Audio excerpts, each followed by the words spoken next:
You're not tired because you've done too much. You're tired because you're carrying what was never yours to hold. The noise, the opinions, the unpredictable storms, they drain you. That scattered feeling, it comes from chasing control over things beyond your reach. But peace isn't found out there. It's found within. The moment you shift your focus to what you can command, everything changes and your power quietly begins to rise. In a few moments, you'll understand why your peace, power, and progress depend on focusing only on what you can control. Control begins with awareness. You live every day surrounded by forces you cannot command. Weather, traffic, the moods of others. But there's one kingdom that belongs to you alone, your mind. And if you do not rule it, someone or something else will. The man who drifts through life blaming others for his misfortunes, he has not yet discovered his power. But the man who stops, looks inward and declares, "This is mine to control," begins to write his own destiny. Control doesn't begin in the hands. It begins in the mind, with awareness. You may say, but what if the world around me is unfair? Yes, it may be. But what does that change about your next move? Your breath, your posture, your choice to rise? Those are yours. Do not surrender what belongs to you. You must know this. A disciplined mind is a liberated man. When you know what's within your power, you stop chasing shadows and start shaping outcomes. Your awareness is the starting line of all self-mastery. Imagine this. You wake up tomorrow and spend 10 minutes in stillness. No noise, no outside voices, just you and your thoughts. You ask, what can I truly control today? The answers come. My effort, my reactions, my words, my choices.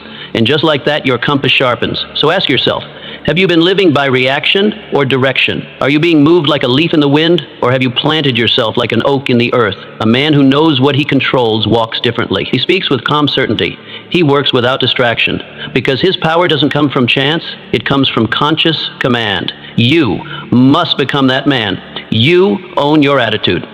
There is a power that no man can steal from you, no failure can take, and no misfortune can break. It is your attitude, your perspective, your inner tone. And the moment you realize it's yours, you unlock a strength greater than circumstances. The masses walk around defeated, not because they've lost, but because they've allowed their attitude to lose shape.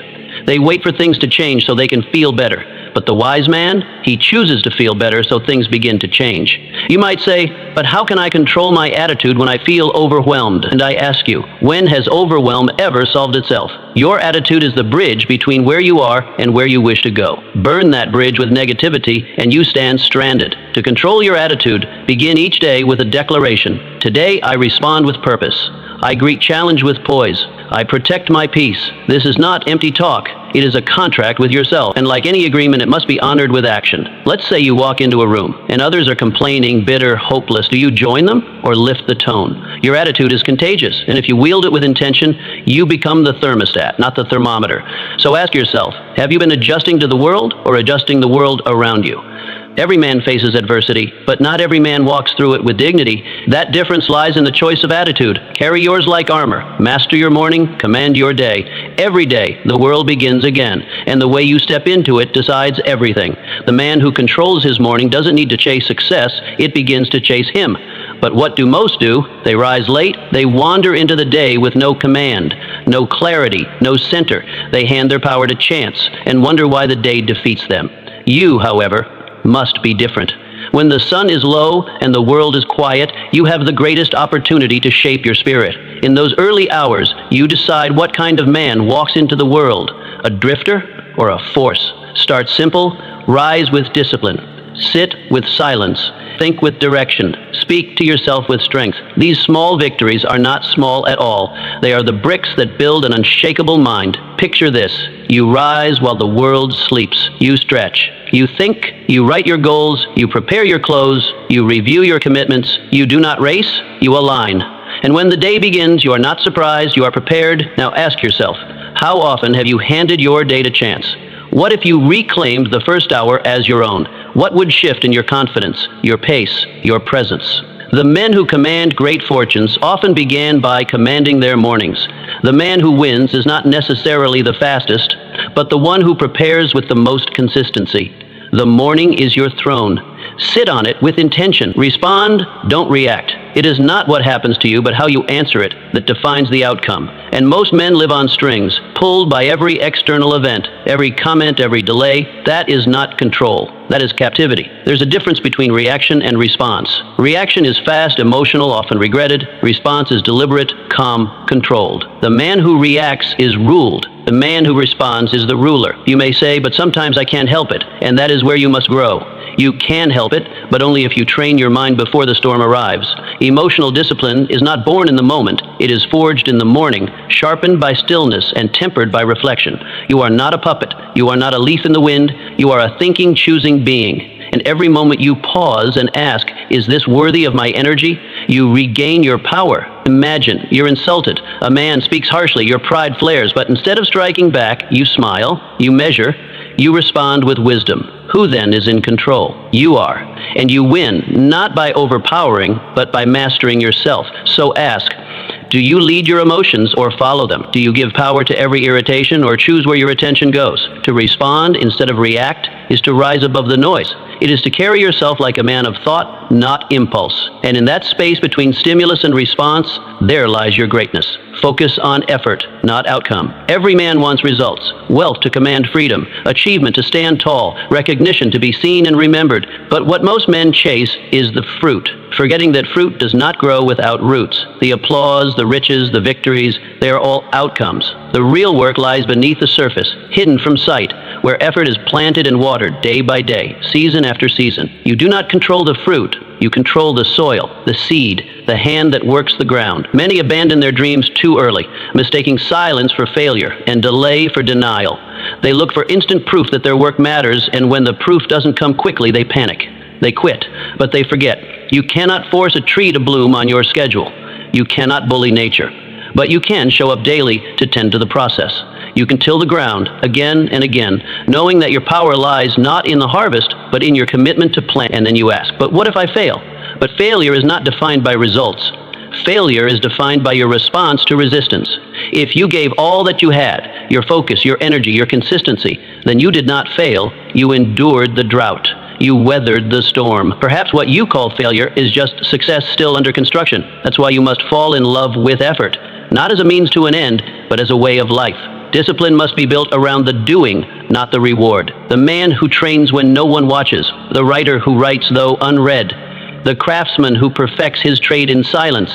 These are the builders of greatness. They don't wait for praise. They become the kind of men who don't need it, because effort sharpens them, shapes them, prepares them for the moment the world finally takes notice. But ask yourself honestly, have you been playing to win or playing to be seen winning? Have you measured your worth by results instead of repetitions? If so, return to the beginning, back to the grind, back to the act of giving your best, even when no reward shows up. Don't wait to be validated. Don't wait for numbers, trophies, or claps. Let effort itself validate you. When you do that, when you work as if the outcome is none of your concern, you become dangerous, untouchable, consistent through every season. The world eventually bends to those who outlast its silence. So rise, work, repeat. Focus on what you do, not what it gives you. That is the path. That is the way. And in time, the fruit will follow. Direct your thoughts or be directed by them. You think thousands of thoughts each day, flickers of feeling, bursts of memory, waves of fear, sparks of ambition. But pause and ask yourself, how many of those thoughts do you actually choose? How many are truly yours, born from clarity and purpose? And how many simply arrive, like strangers walking through the doors of your mind, uninvited, unexamined, untrained? Most men live under the illusion that they are thinking, when in reality they are simply receiving, passive to the mental chatter that rules their emotions, moods, and decisions. A man who does not master his thinking becomes a leaf in the wind, tossed from strength to weakness, from confidence to confusion, not because his environment changed, but because his thoughts did. The world can remain the same, but your interpretation of it can rise or fall based on the quality of thought you allow. If you do not seize the reins of your own mind, something else, fear, resentment, laziness, and those forces are not builders of greatness. That's why you must command the first thought of the morning and the final one before you sleep. These are not just passing ideas. They are the sentries of your mindset. If you wake with despair, your day begins in darkness. If you sleep with resentment, your dreams breed unrest.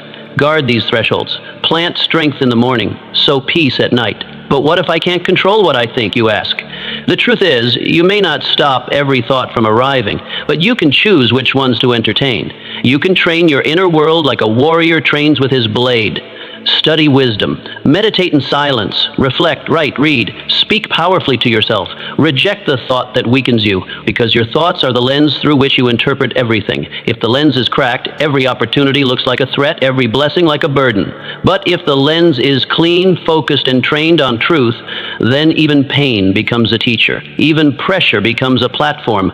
Picture yourself walking through your day, and suddenly a thought whispers, "I'm not good enough." In the past, you would have submitted to that voice, but now you pause. You dispute it. You replace it. "I am capable. I am becoming." That one act, small in appearance, is revolutionary in impact, because in that moment, you are in control. Not the fear, not the past, you. But time doesn't return. Once it slips through your fingers, it is gone forever. Time is not your servant. It is your capital. It's the most valuable currency you will ever own. And like all wealth, it must be protected, multiplied, and invested. Ask any man who has built anything that lasts, a business, a legacy, a reputation, and he will tell you the same thing. I guarded my hours like treasure. I said no more than I said yes. I built my days with discipline. I did not live on accident. I lived by design. You may say, "But I'm busy." And I ask you, busy doing what? Are you busy digging for diamonds or digging ditches for other people's dreams? Are you pouring your hours into what matters or simply leaking time into the hands of others? Because not all effort is equal. You can work yourself into exhaustion and still move in circles. What matters is not how much you do, but what you choose to do. Until you begin to treat each hour as sacred, your life will remain a maze of distractions, unfinished tasks, and dreams that never take form. You cannot command how many years you will live, but you can command how deeply and deliberately you live today. That power is always yours, and it begins with clarity. You don't need to overcomplicate it. Don't bury yourself in to-do lists that only serve to make you feel busy. Begin with simplicity. Wake up and ask, what truly matters today? Who deserves if done well, will move your future forward. Picture a man rising in the early morning, before the noise of the world begins. He opens his journal, not to list 20 scattered tasks, but to choose three vital actions, 3 pieces of work that align with his values, his purpose, his direction. And then he begins. No wandering, no giving away his focus to things that don't serve him. At the end of the day, he feels no guilt, no regret, because though he did few things, they were the right thing. Now ask yourself honestly, are you merely counting your hours, or are you making your hours count? Are you using your time to build something, or are you just filling the void? Most men live in reaction, responding to everything, choosing nothing. But the great ones, they decide. They claim their time, like warriors claim territory. If you do not assign purpose to your time, someone else will, and they will spend it for you, often for goals that do not serve your vision. Meetings, obligations, endless noise. You must learn to say no. You must learn to rule the clock, not be ruled by it. Because your time, once gone, becomes your memory. Your life is made of days, and your days are made of decisions. Guard them like gold, because they are. Speak only what serves your growth. Words shape worlds, and not in some poetic, abstract way, but in the most practical, tangible sense. Every word you speak, especially the ones spoken about yourself, plants something. A thought, a belief, a direction. When you say, "I can't," you sow a seed of hesitation. When you say, "I'm not good enough," you cultivate limitation. But when you speak, strength. Even when you feel weak, you begin to awaken a deeper part of yourself. A part that listens, a part that builds. You may not see it instantly, but every sentence you speak is shaping the soil of your future. Most men don't realize they are destroying their own power through casual, careless speech. It's too late for me. This is just how I am. People like me don't win. These aren't just expressions. They're affirmations. They're declarations. Spoken not once, but hundreds of times until they harden into belief. And belief becomes behavior. And behavior, repeated, becomes identity. That's why some men never change. Not because they can't, but because their words won't let them. But I'm just being realistic, you say. No, you're being trained by fear, and you're calling it realism. Realism does not mean shrinking your vision to match your current circumstances. It means recognizing where you are without giving up on where you could go. Be realistic, yes, but be realistic about your potential, not your limitation. Speak the truth, but make sure it's the highest truth, not the laziest excuse. Don't speak from the floor. Speak from the summit, even if you haven't climbed there yet. That's how men rise. To control your words is to control your direction. Begin with the voice that no one hears, the one inside your own mind. Your self-talk isn't just background noise. It's the steering wheel of your consciousness. Every day you are either talking yourself into action or out of it, into hope or out of it, into growth or into decay. Speak as if your future self is listening, because he is, and what you tell him becomes the road he walks. Imagine this. A man is struggling through a challenge. He's exhausted. The progress is slow, the path unclear. The old version of him would say, "I'm stuck. This isn't working. Why bother?" But now something in him has changed. He hears those words arise, but he replaces them. "I'm learning," he says. "I'm being sharpened." That one act, simple, silent, redirects his mind, rewires his posture, and slowly but surely reshapes his results. Ask yourself, would you speak to your child the way you speak to yourself? Would you tell your son that he's a failure, that he's late in life, that he'll never figure it out? No. You'd lift him. You'd affirm his effort. You'd remind him of what's possible. Then why treat yourself any differently? The man within you is still growing, still becoming. Speak to him with the same belief you'd give to someone you love. Words are not just air. They are instruments of creation, tools of construction, and sometimes tools of destruction. That's why silence is better than weakness. If you have nothing strong to say nothing. But when strength does speak, let it roar, let it declare, let it build a scaffolding around your vision, one sentence at a time. When you say, "I will find a way," something in you starts looking. A door cracks open. But the moment you say it's over, that same part of you stops.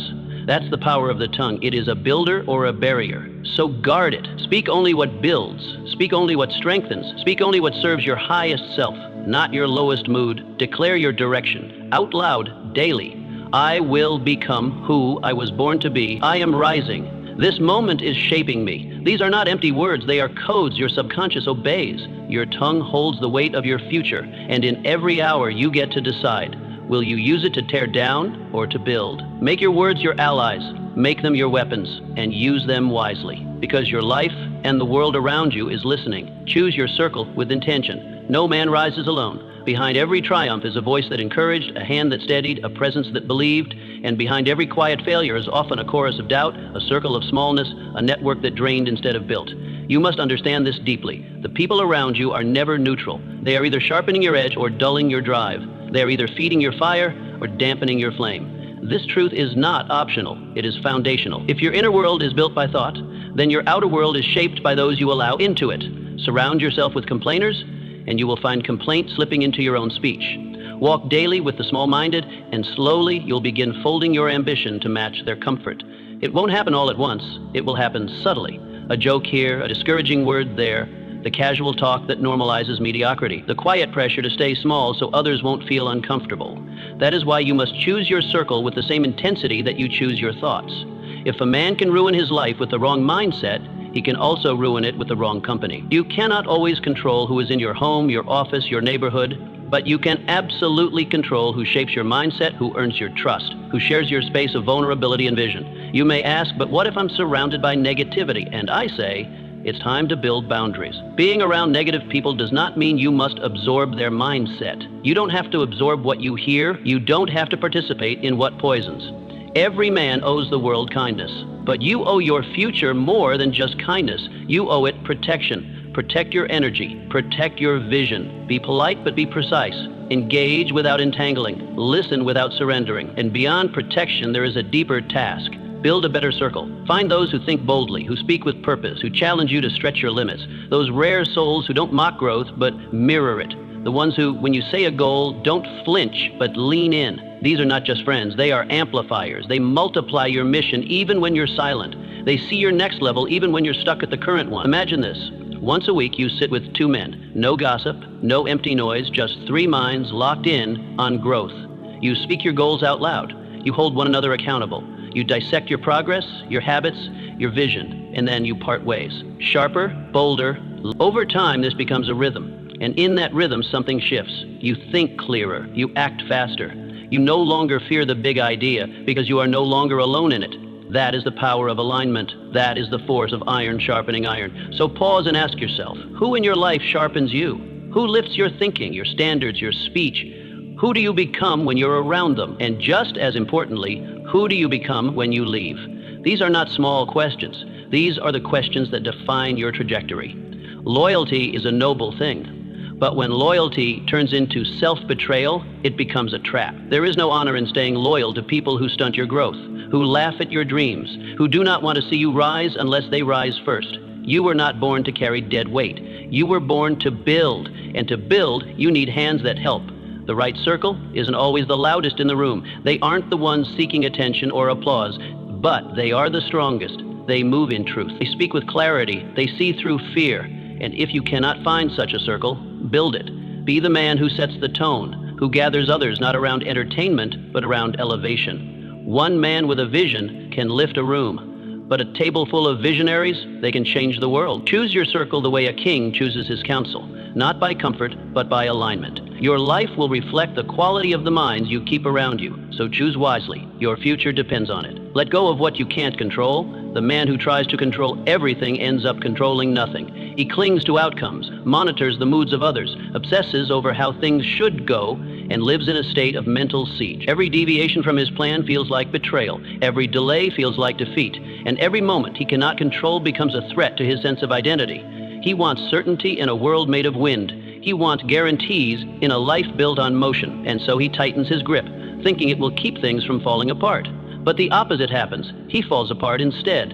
You were not made to carry the weight of everything. You were made to carry what is yours, and carry it well. Your thoughts, your words, your effort, your reactions. That is your domain. That is your responsibility. That is your power. But the moment you step outside that realm and begin trying to control what is not yours, people's approval, the pace of life, the opinions of strangers, the twists of fate, you forfeit your peace and you forfeit your power. The irony is this: the tighter you grip what isn't yours to hold, the more it slips. And the looser your grip becomes on your own choices, the more life begins to drift, scatter, and spiral. When you obsess over things outside your command, your attention becomes diluted. Your energy spreads thin. You become reactive instead of proactive, and the very stability you crave becomes impossible to create. You might say, but I need this to work out. Of course you do. It's human to want success, harmony, progress, but must it break your spirit if it doesn't? Must it shatter you if the outcome strays from the plan? There's a line between determination and desperation, between vision and control. You must learn the sacred art of surrender, not as weakness, not as giving up, but as giving back what was never yours to begin with. Surrender is not silence, it is not apathy, it is clarity. It is choosing to place your effort in the fire, but not demand that the flame burn your way. It is showing up fully, acting with integrity, speaking with courage, and then releasing the outcome. It is detaching from the results and reattaching to the process, because that's where your strength lives. Release the outcome, focus on the effort. Release the reaction of others, focus on your response. Release the noise, focus on the signal. The more you return to this rhythm, the more your life aligns with inner peace. Not because everything goes your way, but because you go your way, regardless of how things unfold. Picture this: a man works tirelessly on a dream. He gives it his all. He prepares, he prays, he puts every ounce of honest labor into it, but the result? It disappoints. The outcome slips from his grasp, but instead of spiraling into bitterness, he exhales. He steadies himself, and he says, I did what I could, and I will do it again better. That night, he sleeps soundly. No regrets gnawing at his mind. No shame poisoning his heart. And the next morning, he rises stronger. He refines his approach. He tries again. That man doesn't just survive, he wins. Not because he controlled the world, but because he mastered himself. Now ask yourself, how much of your suffering comes from trying to control what's uncontrollable? How many days have you ruined chasing the approval of someone who will never see your worth? How many nights have you lost worrying about futures that never came? How many dreams have you delayed by obsessing over perfect conditions? What would happen if you let go of what isn't yours? Let go of the opinions that were never yours to control. Let go of the past mistakes that you've already learned from. Let go of the imagined futures that exist only as shadows in your mind, and instead reclaim what is yours: your effort, your integrity, your attention. Watch how quickly life begins to shift. Peace does not come from fixing everything. Peace comes from knowing what you're meant to fix and leaving the rest. Some battles are not yours. Some storms are not meant to be calmed by your hand, but your discipline, your courage, your ability to remain grounded while the world shakes, that is within reach. The paradox is this: the man who masters what is his finds that more of life starts to align, not because the world bows to him, but because he's no longer bowing to it. He is anchored, composed, focused, and in a world of chaos, that kind of presence is rare and powerful. Let go of every yours. Give it your full strength. and then release the rest. And if you can do that, you've already won. Discipline is your greatest freedom. You may believe that freedom means doing what you want, when you want, how you want. It sounds appealing. No rules, no limits, no schedule, just movement guided by mood, desire, and whim. But that is not freedom. That is drifts. And the man who drifts eventually finds himself owned by whatever pulls hardest, his urges, his emotions, his circumstances. He becomes reactive instead of proactive, carried by the current rather than walking his own path. Drift masquerades as freedom, but in truth it is slavery. Slavery to chaos, to inconsistency, to weakness. True freedom begins the moment you choose discipline. When you say, this is what I must do, regardless of how I feel, you stop being a servant to life and begin to master it. That is the line where boys become men, where dreamers become doers, where potential becomes power. Discipline is the price of sovereignty. It is not a cage. It is the key that unlocks your capacity. The world bows to the man who controls himself. You might say, but I don't always feel motivated, and you would be right. No man does. Motivation is a visitor. It arrives without warning and leaves without notice. You cannot build a life on something so fickle. Discipline, however, is a resident. It shows up daily. It keeps working when feelings fade. It doesn't ask for your permission. It simply does the work. Motivation knocks, but discipline builds the house, keeps it clean, and opens the door, even when the world outside is cold and unforgiving. Discipline is not restriction, it is release. It releases your potential from the prison of procrastination. It releases your energy from being wasted on things that do not serve you. It releases your time from being devoured by distractions. It focuses your mind. It sharpens your purpose. It removes the noise, so only the signal remains. The man who practices discipline is not bound, he is unleashed. Picture this: a man rises each morning at the same time, not because he is forced to, but because he has decided to. The night before he planned his day, not a long list of scattered tasks, but a short list of meaningful action. He does not wait to feel ready. He begins. He works while others wait. He trains his body, not out of vanity, but out of respect. He feeds his mind with ideas that build, not noise that numb. And every step, every action, every repetition he performs deepens his foundation. He's not perfect. He's committed. He doesn't say, do I feel like it? He says, what must be done? That man becomes unstoppable. Ask yourself honestly, have you been waiting to feel ready, or have you been choosing to be ready? Have you been hoping that ease will find you, or preparing for the long path of endurance? Because discipline does not whisper promises. It demands decisions. It asks for today, then tomorrow, then the next. And in time, the man who answers finds himself standing in a place others only dreamed of. Not because he was gifted, but because he chose. Discipline is the chisel that shapes the man you could be. Without it, your goals are just sketches. Your intentions are just talk. Your dreams are just clouds. But with it, those sketches become sculpture. Those intentions become action. Those dreams begin to take shape. The man who picks up that chisel every day, no matter how he feels, eventually carves a life that no storm can break. And here's the best part. It's within your control. You don't need to be born with it. You don't need to wait for permission. You don't need to be the smartest, the fastest, or the strongest. You need resolve. You need decision. You need to act and act again, even when you'd rather rest, even when no one's watching, especially then. Discipline makes you trustworthy to yourself. It teaches you that you can follow through, that your word has weight, that your future is not in the hands of fate, but forged by your habits. You begin to respect yourself, not because you're perfect, but because you're in command. And from that command, confidence is born. Choose discipline, not because it's easy, because it isn't, but because it makes everything else easier in time. The hard work you do today becomes the strength you carry tomorrow. The structure you build today becomes the freedom you enjoy later. You may sweat, you may struggle, but you will never regret it. And once you taste the power of discipline, once you feel the sharpness it gives your mind, the clarity it brings to your goals, the momentum it breathes into your days, you will never want to live without it again. You will look back on the days of drift and wonder how you ever survived, because now you are no longer ruled by impulse, you are ruled by purpose. And that, at last, is true freedom. Keep your promises to yourself. There is no bond more sacred, more defining than the one between a man and his word. Not just the promises he makes to others, but the quiet commitments he whispers to himself when no one is listening. These private promises, often overlooked, hold the real weight. Because while it's easy to honor your word in public when eyes are watching, the true measure of a man is what he does in solitude. That's where confidence is either forged or fractured. That's where self-respect is either built or betrayed. When you say, I'll wake up early, and then sleep in, you may think it's harmless, but in truth, you chip away at your own power. The world might never know, but you do. Each time you break a promise to yourself, it becomes a subtle wound, small perhaps, but cumulative. It spreads like a quiet corrosion, and over time, these fractures erode your ability to believe in your own voice.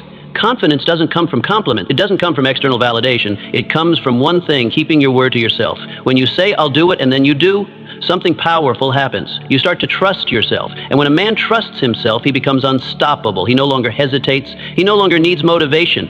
He becomes a force, not because others say so, but because he knows so. You might dismiss it. It's just a small thing, you say. But no, every promise is a seed, and every seed becomes a tree. When you plant excuses, you grow indecision. When you plant neglect, you grow weakness. But when you plant integrity, even in the smallest things, you grow strength, consistency, and inner alignment.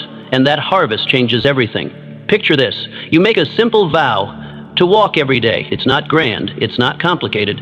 Day 1, you walk. Day 2, you don't feel like it. Your legs are sore. Your mind says, skip it. But you walk anyway. Day 3, it rains. Still, you walk. And on day 10, it's not even a question. The weather doesn't matter. Your mood doesn't matter. Why? Because the decision has already been made. You no longer negotiate with weakness. You just do. That's the power of consistency. That's the shift that occurs when your word becomes law. The man who keeps promises to himself walks differently. Not with arrogance, but with alignment. He doesn't need to convince others of his strength. His presence speaks for him. He doesn't need applause. His discipline affirms him. He speaks less because he knows talk is cheap. He acts more because his actions are built on substance. And each step he takes reinforces one message: I am who I say I am. Now, stop and ask yourself, what promises have you been breaking? How many times have you told yourself, I'll begin, only to delay? How many times have you declared change only to retreat into comfort? This is not about shame. This is about reclaiming your own authority. Because your life doesn't transform through external shifts. It transforms through internal contracts, honored, not forgotten. Imagine your life if, for the next 30 days, you kept every promise you made to yourself, no matter how small, no matter how inconvenient. Imagine the strength you'd feel, knowing that your words had weight, not just to others, but to you. That kind of trust rewires your mind. It grounds your spirit. It turns hesitation into habit. And in a world full of broken promises, you become rare. You become someone you can depend on. That's the beginning of quiet power, the kind that doesn't shout, the kind that doesn't need affirmation. It lives in your bones. It carries you through storms. It shields you from the noise of the world. And the beauty of it? You don't need talent. You don't need perfect conditions. You don't need anyone's permission. You need only this: to say what you mean and do what you say. No, you can't control every outcome. Life will still surprise you. Plans will still shift, but you can control your promises. You can control whether or not you show up. You can control how honest you are with yourself. That's where real growth begins. That's where confidence is born. Not from being perfect, but from being reliable. So start there. Start with one vow, one simple doable act. Keep it, then keep the next. And slowly, quietly, you will become the kind of man whose word carries weight. Not because the world tells you so, but because your soul does. Keep your word to yourself. It is the beginning of all transformation. Let action replace overthinking. You don't need more time to think. You've done enough of that. You've examined every angle, weighed every outcome, anticipated every risk. You've convinced yourself that thinking is preparation, but what it's really become is protection, and not the kind that shields you, but the kind that stalls you.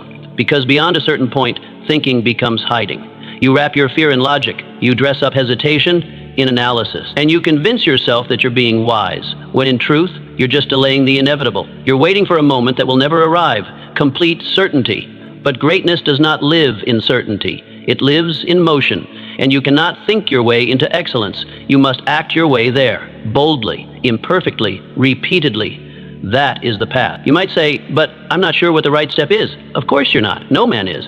That's not a flaw. That's a feature of life. The right step is rarely clear in the beginning. It often only reveals itself in motion. You step forward while afraid. You reach while unsure. You leap while doubting. And only then, only in movement, does the fog begin to lift. There is a law, ancient and absolute. Momentum defeats fear every time. A man in motion sees what a still man never will. He learns faster. He sees the terrain as he walks it. He sharpens his instincts by moving through real experience, not imagined outcomes. Fear has no oxygen when you're moving forward. Doubt can't keep up with decisive action. And overthinking? Overthinking is the lie that sounds like wisdom. It seduces you with a false sense of safety. It tells you to wait, to perfect, to plan just a little more. But while you sit there polishing a strategy, someone else is out there building, trying, failing, adapting, winning. Real wisdom knows the difference. It knows when to reflect and when to leap. Wisdom isn't overthinking. It's the ability to act with just enough clarity and trust that the rest will come in motion. Picture this. You've had an idea, a dream, a move you know you need to make. It's been on your mind for weeks, maybe months. You've refined it, adjusted it, imagined the perfect version of it, but you haven't done it. Not really. You haven't taken the first step. You haven't put it in the world. Then one morning, something inside shifts. You don't overthink. You don't analyze. You act. You write the first line. You make the call. You open the door. You send the message. You move. And something electric happens. Energy returns. Doubt shrinks. Resistance weakens. The heaviness lifts. Not because you figured it all out, but because you didn't wait. That's the power of action. It generates its own fuel.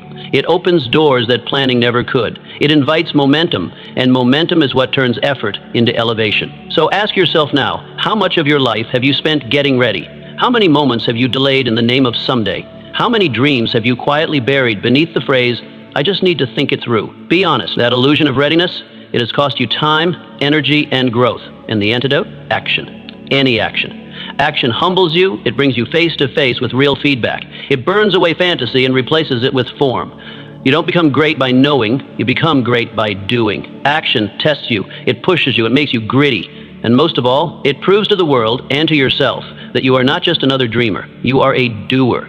That is the mark of all who build real lives. They don't wait to feel ready. They act and become ready in the process. Because thinking without action, that's a cage. You sit inside your mind and call it progress, but you're not free. You're trapped in what ifs and maybes and could-bes. On the other hand, action, even without the perfect plan, is freedom. It breaks the chains. It moves the story forward. It gives you data. It gives you direction. It gives you a new version of yourself to work with. So the next time your mind says, wait, your heart must say, go. When your logic says, later, your spirit must say, now. You can adjust as you go. You can learn on the way, but you cannot begin unless you begin. The truth is, you will never feel perfectly ready. That feeling is a myth. What you need is not more certainty, but more courage. So act. Start small if you must, but start today, now. The rest will follow. Clarity will catch up. Strength will multiply. The path will open beneath your feet, not because it was always there, but because you dared to walk it. Refuse to complain about what you permit. If you allow it, you accept it. And if you accept it, you forfeit your right to complain. That is the law of self-responsibility. It is a law many resist because it demands